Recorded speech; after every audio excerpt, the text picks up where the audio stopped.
जो सम्मान उनको मिलना चाहिए था दिवंगत शहाबुद्दीन साहब के मरहूम के इंतकाल के बाद, वो नहीं मिला। ये है कि सच्चाई है कि जिस तरह से उनको एक दूध की मक्खी के जैसा निकाल फेंका गया उनके इंतकाल के बाद, वो हम लोग को पीड़ादायक था, आज भी है। ऐसा नहीं कि वो चीज़ खत्म हो गया और आज फिर उनके परिवार लालू यादव में ही चले गए, तो घर वापसी का माहौल है, मगर अपने कौम के साथ समझौता या अपने कौम के आत्मसम्मान के साथ समझौता हम नहीं करेंगे। हिना साहब जुड़ जाने से क्या होगा? मैं आज भी मुखर हूँ। वो तो 25 का टिकट तो डिस्ट्रीब्यूशन होने दीजिए। अगर वो फिर उसी हिसाब से नहीं होगा तो मैं कल भी मुँह करता, आज भी हूँ, कल भी रहूंगा। हिना साहब शहाबुद्दीन साहब के हम लोग फॉलोअर हैं। हिना साहब उनकी पत्नी है। तो लोकसभा चुनाव में लालू यादव या उनके परिवार को ये पता चल गया दिवंगत शहाबुद्दीन साहब की पत्नी निर्दलीय 4.25 लाख वोट लाया है और आपकी पार्टी से लड़के 2.5 लाख वोट लाते थे, तो दोनों तरफ मजबूरियां हैं एक दूसरे को एक्सेप्ट करने के लिए। ऑप्शन ही नहीं था उनके पास, और लालू जी के पास भी ऑप्शन नहीं था कि उनको छोड़ नहीं सकते। उनको छोड़ते तो उसका खामियाजा लोकसभा में उन्होंने भुगत लिया है।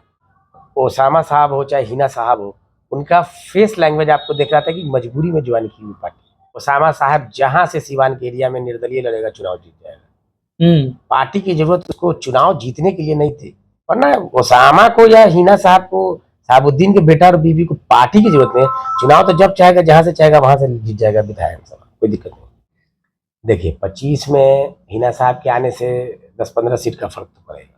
इस न्यूज के प्रायोजक है अफजल फर्नीचर। राजनीति में कही जाती है कि कोई भी व्यक्ति ज्यादा दिनों तक किसी से न नाराज रह सकता है और न किसी के साथ अधिक दिनों तक टिके रह सकते हैं। राजनीति में दरवाजे हमेशा खुले रहते हैं। इसका एक ताजा उदाहरण विगत दिनों पटना में देखने को मिला, जहां पूर्व सांसद दिवंगत मोहम्मद शहाबुद्दीन साहब का परिवार एक बार फिर आरजेडी के साथ जुड़ गया है। 2025 का चुनाव है और उम्मीद जताई जा रही है कि शहाबुद्दीन साहब के बेटे ओसामा चुनाव लड़ सकते हैं या फिर हिना साहब ही चुनावी मैदान में उतर सकती है। और ऐसे में बातचीत करने के लिए हमारे साथ युवा मुस्लिम नेता बिक्की रहमानी है। बातचीत करेंगे। अब खुश हैं बिक्की जी, शहाबुद्दीन साहब का परिवार आरजेडी में शामिल हो गया है? बहुत देर कर दी मेहरबान आते आते। खुशी तो है ही, मतलब जो सम्मान उनको मिलना चाहिए था दिवंगत शहाबुद्दीन साहब के मरहूम के इंतकाल के बाद, वो नहीं मिला। खैर चलिए, और जिस तरह से ज्वाइनिंग हुआ आप सभी ने देखा, और बॉडी लैंग्वेज और चेहरे का हाव भाव से पता चल रहा था कि कुछ तो मजबूरियां रही होंगी, यूं कोई बेवफा नहीं होता। अच्छा, ये मजबूरियां जो रही है, आरजेडी की मजबूरियां हो या शहाबुद्दीन साहब की परिवार की मजबूरियां हो, विगत लोकसभा चुनाव के बीते हुए अभी 5 से 6 महीने हुए हैं। उन 6 महीने में जिस प्रकार से शहाबुद्दीन साहब का परिवार हो या उनके समर्थक को खुलकर आरजेडी पर निशाना साध रहे थे और इस बात को कह रहे थे कि शहाबुद्दीन साहब के परिवार को नज़रअंदाज किया गया, आरजेडी को इसका खामियाजा भुगतना पड़ेगा। क्या मजबूरियां आप देख रहे हैं कि शहाबुद्दीन साहब का परिवार 6 महीने बाद यू टर्न मारते हैं और फिर से आरजेडी में शामिल होते हैं? नहीं, इसको यू टर्न मत बोलिए। वो शुरू से शहाबुद्दीन साहब जब से मतलब राजनीति में आए, पहले तो निर्दलीय था, उसके बाद उन्होंने अगर कोई पार्टी ज्वाइन किया तो लालू यादव जी के साथ ही ज्वाइन किया, और आज फिर उनके परिवार लालू यादव में ही चले गए, तो घर वापसी का माहौल है। और रहा सवाल कि आपने कहा कि लोकसभा चुनाव में, तो लोकसभा चुनाव में लालू यादव या उनके परिवार को ये पता चल गया कि बिना मुस्लिम के माई समीकरण उनका कभी नहीं हो सकता है। दिवंगत शहाबुद्दीन साहब की पत्नी निर्दलीय 4.25 लाख वोट लाया है और आपकी पार्टी से लड़के 2.5 लाख वोट लाते थे, तो दोनों तरफ मजबूरियां हैं एक दूसरे को एक्सेप्ट करने के लिए। अब हिना साहब हो चाहे ओसामा बाबू हो, वो कहाँ जाते हैं, किस पार्टी में जाते हैं? भाजपा में जाते हैं, जदयू में जाते हैं, जहां उनकी राइवलरी ऑलरेडी पहले से है मौजूद, उस पार्टी में जाते हैं। ऑप्शन ही नहीं था उनके पास, और लालू जी के पास भी ऑप्शन नहीं था कि उनको छोड़ नहीं सकते। उनको छोड़ते तो उसका खामियाजा लोकसभा में उन्होंने भुगत लिया है। जब तक शहाबुद्दीन साहब का परिवार आरजेडी में है, मुसलमान वोट इंटैक्ट रहेगा, वरना लोकसभा में आपने देख लिया है क्या हुआ। वो अररिया जैसा सीट वो हार गए। अररिया जैसा सीट, उस तरह से बहुत सारी सीटें अगल बगल में, सिवान के अगल बगल में प्रभाव वाला सीट में कुछ मुसलमान वोट, जैसे छपरा का सीट आप हार गए, जीता हुआ सीट था आपका, कुछ मुसलमान नाराज हुए, इनफ्लुएंस से नाराज हुए। अच्छा, कहा तो यह भी जा रहा है कि प्रशांत किशोर का कारवा जिस प्रकार से चल रहा है और अल्पसंख्यक समाज यानी कि मुस्लिम समाज का जो झुकाव उनके तरफ है, तो आनन फानन में तेजस्वी यादव का यह एक बड़ा कदम, मास्टर के स्ट्रोक कह सकते हैं। लेकिन अब तो खुलकर अल्पसंख्यक समाज के लोग भी लिखने लगे हैं कि ये एक लॉलीपॉप है, उनको शामिल करा लेने से जरूरी नहीं है कि पूरा मुस्लिम समाज जो है अब आरजेडी के साथ जो पहले मजबूती से खड़ा था उतनी मजबूती से खड़ा रहेगा। देखिए ये तो कहने की बात है, मुसलमान तो शुरू से आरजेडी के साथ इंटैक्ट होकर खड़ा है। हम लोग जिस लोकसभा क्षेत्र में बैठे हैं वैशाली, यहाँ आरजेडी ने भूमिहार समाज के लोग को टिकट दिया। क्या हुआ, भूमिहार समाज ने ही वोट किया एनडीए को और मुसलमान इंटैक्ट होकर ही वोट किया उनको। तो ये तो कहने का बात है कि मुसलमान तो देता ही है, ये तो इतिहास रहा है मुसलमानों का आरजेडी के बनिस्बत कि उसी को वोट देता है। हाँ, अब ये अलग बात है कि अब हिना साहब की अपील से जाहिर सी बात है परसेंटेज का कुछ ग्रोथ तो होगा ही होगा, इसमें कहीं से कोई दो राय नहीं है। उनको सम्मान दिया गया, हम लोग इस बात से खुश हैं, मगर ये सम्मान उनको बहुत पहले मिलना चाहिए था। तो कहा तो यह भी जा सकता है ना कि 2025 का विधानसभा चुनाव है, उनकी भी अपनी महत्वाकांक्षा है, चूंकि एक लंबे अरसे से जो राजनीतिक परिवार एक मजबूत स्तंभ रखता था बिहार में, शहाबुद्दीन साहब के जाने के बाद वो राजनीतिक विरासत जो खोई हुई है उसे वापस पाने की एक तमन्ना है। ये तो तेजस्वी यादव के पिताजी अभी जिंदा है, भगवान उनको और लंबी उम्र दे। तो अब ना तेजस्वी यादव है, तेजस्वी यादव कोई अपने बलबूते बन गए, रामविलास के बेटा अपने बलबूते बन गए। ये फालतू की बात करने की है। परिवारवाद किस पार्टी में नहीं है। पीयूष गोयल अपने बलबूते पर बन गए, अनुराग ठाकुर अपने बलबूते पर बन गए, जय शाह अपने बलबूते पर बन गए। अरे हर आदमी का पिताजी कुछ करके जाते हैं, उसका फायदा उसके बाल बच्चों को उठाता है, इसमें गलत भी क्या है।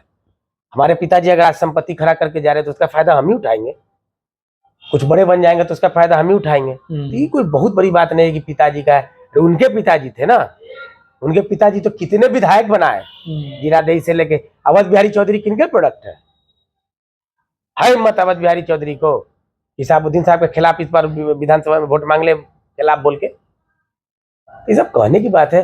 शहाबुद्दीन ने बहुत नेता पैदा किया है, मरहूम ने सिर्फ अपने बेटा को पैदा नहीं कर पाए नेता में, उससे पहले अल्लाह ताला ने उन्हें दुनिया से बुला लिया। लेकिन आप तो पहले से लगातार यह कह रहे हैं कि आरजेडी मुसलमानों को उपेक्षा कर रहा है, जो 18% आबादी है उसके अनुसार से उसको वो जो भागीदारी होनी चाहिए वो भागीदारी लोकसभा चुनाव में भी नहीं मिली। तो आप तो मुखर रहे आरजेडी के साथ, आप हिना साहब जुड़ गई तो आप फिर से वो प्यार नहीं, मैं आज भी मुखर हूँ।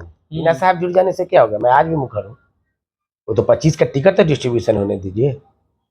अगर वो फिर उसी हिसाब से नहीं होगा तो मैं कल भी मुखर था, आज भी हूँ, कल भी रहूंगा।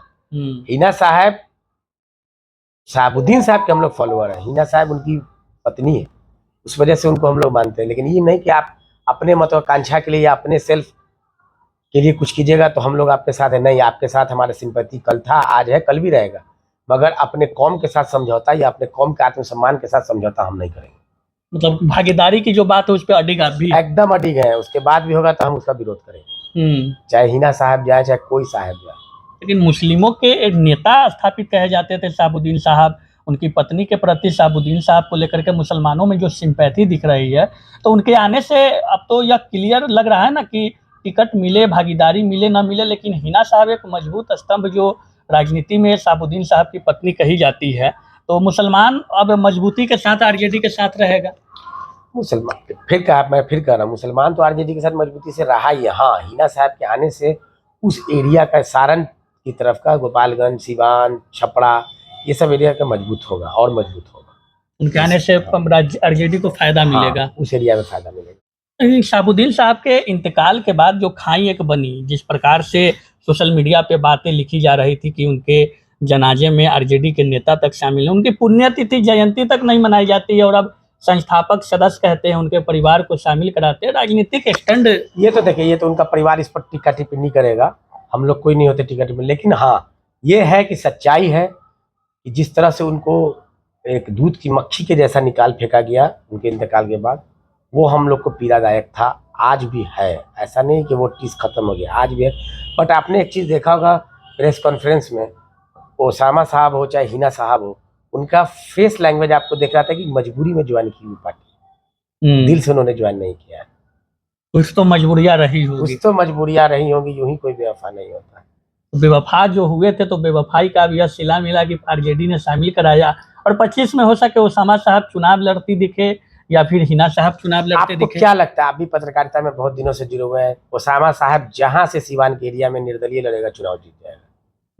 पार्टी की जरूरत उसको चुनाव जीतने के लिए नहीं थी, पार्टी की जरूरत एक पार्टी एक पीठ पर होता है तो एक बल मिलता है, वरना वो अपने आप में उस शहाबुद्दीन का बेटा है ऐसा कोई देश और दुनिया में ऐसा नेता जिसके मरने के बाद भी चर्चा आज भी उतना ही है जितना जिंदा में रहता था। ये तो उसको गॉड गिफ्टेड ऊपर वाले ने, अल्लाह ने दिया उसको। वो निर्दलीय जिस सिवान के एरिया से खड़ा होगा वो चुनाव जीत जाएगा, पार्टी के बदौलत नहीं जीतेगा। तो जीतना तो उसको तय है। हाँ, पार्टी एक पीछे स्ट्रेंथ खड़ा होता है कि मेरे पीछे बड़ा कोई लीडर हो, इसलिए पार्टी की जरूरत है। वरना ओसामा को या हिना साहब को, शहाबुद्दीन के बेटा और बीवी को पार्टी की जरूरत नहीं है। चुनाव तो जब चाहेगा, जहां से चाहेगा वहां से जीत जाएगा विधायक सभा, कोई दिक्कत नहीं। अच्छा, आरजेडी में शामिल हिना साहब हुई तो स्थिति क्या लग रही है? 25 में तो मजबूत स्थिति दिख रही होगी। देखिए 25 में हिना साहब के आने से 10-15 सीट का फर्क तो पड़ेगा। उत्तर बिहार में फर्क होगा, बिल्कुल होगा। वरना लालू जी घर बुला के बीमार की स्थिति में भी हिना साहब को उस तरह से देके ज्वाइन थोड़ी कराते हैं।